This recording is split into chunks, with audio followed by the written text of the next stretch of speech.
Well, I'm excited about the landmark restoration. I've lived in Hutch all my life, and that building has always interested me because it was such a beautiful building. So I knew that if the right person came along with the right amount of help, it could get done. Construction was started in 1922. It was originally built as the Hotel Stamey. It opened in 1923. It was a hotel, and lots of famous people have stayed there. We have a copy of a letter from President Truman to his wife on Stamey stationery. It was the place to stay in Hutchinson when you came to Hutchinson. It wasn't a movie, and if you watch the first 10 minutes and the last 10 minutes, you can see the building and the lobby, so we've kind of used that as a reference for our design. It opened, and it was a pretty famous, fancy hotel for a long time, and then it turned into the Landmark Hotel, and then it turned into the Landmark Apartments. When my dad passed away in 2020, the CEO of First National Bank, where he had worked his entire life, gave a nice donation to the community foundation in his honor. And the CEO said, "Laura, you figure out how your dad would want to be honored." So I could have done a piece of artwork or something,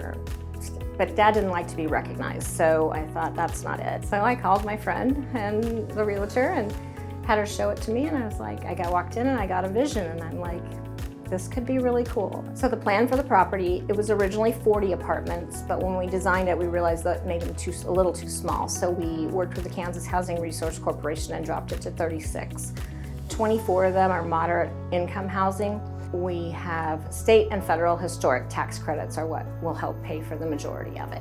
Next, we did receive a grant from the Kansas Housing Resource Corporation, and we also received a grant from the city of $200,000 from their ARPA funds. Department of Commerce has been great to help us, and they're very passionate about this project and excited to restore historic buildings in Kansas. Beautiful apartments and beautiful housing and serve a need, and we definitely need it here. The city of Hutchinson has been amazing. All their staff has been amazing. I've had full support from them, which has been great. We plan to be open in the fall of 2026.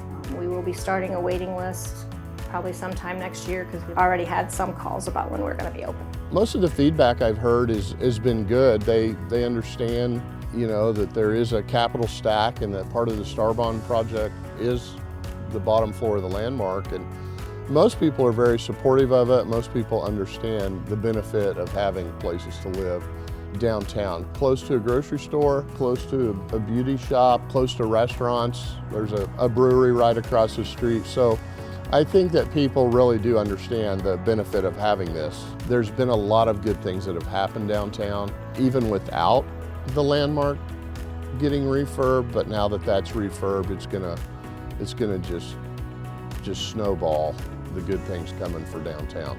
So that's one of my hopes for this project. It hopefully spurs additional growth, and it'll drive traffic for the businesses that are down there, which will be helpful to them, and hopefully spawn more new businesses.